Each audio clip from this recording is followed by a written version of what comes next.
If you're watching this video, you already know what shadow work is. You've read Carl Jung, you understand the concept, and you know you should be doing it, but here's the uncomfortable truth. You're not. And deep down, you know exactly why. Welcome to the channel. My name is Sean, and I've been on a spiritual path for over 30 years, and I can help you reprogram your unconscious mind using advanced energy practices that actually work. And today, in this video, I'm going to talk about 3 signs that reveal you're avoiding your shadow. And more importantly, why you're sabotaging your own transformation. Let me start with a confession. For years, I knew about shadow work. I had read many books on the subject, and I knew all the important quotes, but I wasn't doing the actual work. I was spiritually bypassing by using verbal prayer, meditation, and therapy as an escape rather than a tool for real transformation. This was a big reason why I was so stuck for so long. In 2017, my real estate business was losing money despite generating $32,000 a month in real income. My marriage was hanging by a thread. I was 67 pounds overweight and I had an explosive temper. And I was completely out of control. Let's talk about the first sign that you're avoiding your shadow work. And that is when you keep collecting spiritual knowledge, but you don't apply it. You're a spiritual knowledge addict. You watch every YouTube video about shadow work. You've bought the books and the courses. You can explain projection, integration, and the collective unconscious better than most therapists. But when it comes to actually sitting with your darkness and looking at the parts of yourself that you rejected, you find another video to watch. This is a form of procrastination, which we all know is a form of self-sabotage. And it's keeping you stuck in the same patterns that have been running your life maybe for decades. You think you're growing because you're learning something new.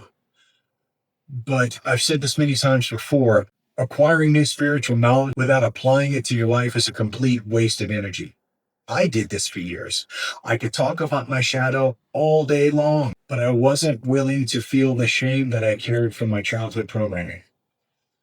I wasn't ready to face the rage I had toward my parents for their dysfunctional relationship, which actually ended in a divorce. I wasn't prepared to acknowledge how my people-pleasing had turned me into someone that I didn't like. Learning without doing keeps you stuck in your comfort zone.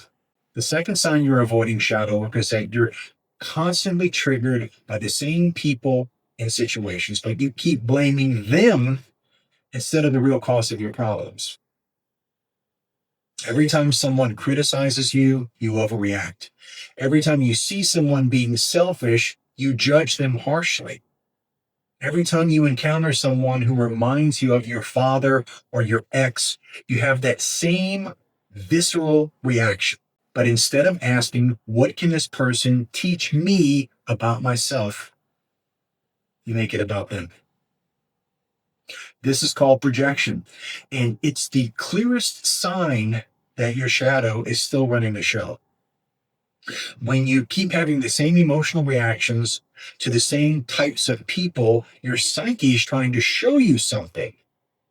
But instead of paying close attention to what's being triggered, you blame your outer world. It's like avoiding a mirror because you don't want to see what it's reflecting. The third sign you're avoiding shadow work is that you've turned your spiritual path into another form of perfectionism. You think shadow work means becoming a better person. You think integrating means eliminating your negative traits. And you approach your shadow self like it's something to be fixed or repaired, rather than something to understand and accept. Just remember, shadow integration is not an event. It's a process. And I will say that this is the most dangerous form of avoidance because it looks like spiritual work, but it's actually just your ego trying to maintain control. You're not integrating your shadow. You're still trying to control it. Here's what I've learned. Real shadow work isn't about becoming perfect. It's about becoming whole. It's about accepting that you are both God and the devil. You are the saint and you are the sinner. And learning to manage both opposing forces will teach you how to master your inner world. I spent decades trying to be the good spiritual person. I suppressed my anger, my ambition, my sexuality, and my desire for power.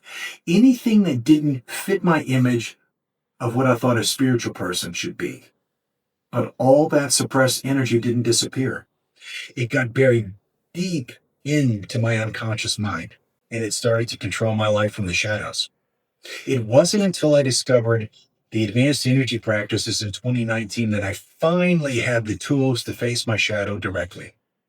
These practices just didn't give me an intellectual understanding. They gave me the energetic capacity to actually feel and integrate the dark parts of myself that I had been avoiding. So are you really avoiding your shadow work? Because you're terrified of what you'll find. You're afraid that if you look too closely at your darkness, you'll discover that you're not the person you thought you were. You're scared that your spiritual identity will crumble, and you're worried that if you acknowledge your shadow, you'll lose control and become someone you don't want to be. But here's what I've learned. Your shadow is already controlling you. Those unconscious patterns, those emotional triggers, those self-sabotaging behaviors, they're all coming from the parts of you you refuse to acknowledge and accept. And the only way to reclaim your power is to make the unconscious conscious. Carl Jung was famous for saying that. Make the unconscious, what we don't know, conscious. The only way to stop being controlled by your shadow is to integrate it or to merge it. And the only way to integrate it is to stop running from it. Your shadow isn't your enemy. It actually holds your greatest potential. It contains the very qualities you need to become whole, to step back into your power and begin living authentically. But you'll never get to that potential as long as you keep avoiding the real work. The advanced energy practices that I teach were specifically designed to build the energetic capacity you need to do this work safely and effectively. They are by far the most powerful spiritual tools I've ever run across, and I can't say enough good things about them. If you're tired of being controlled by your unconscious patterns, if you're ready to stop avoiding your shadow and start integrating it, there's a link to the Igniter course in the description below. Your shadow's been waiting patiently for you to acknowledge it. The question is, how much longer are you going to make it wait? That's all for now. If you have any questions, please leave a comment below. I answer every one of them. And I wanted to thank you for watching the video. And I'm wishing you all the best in your spiritual journey.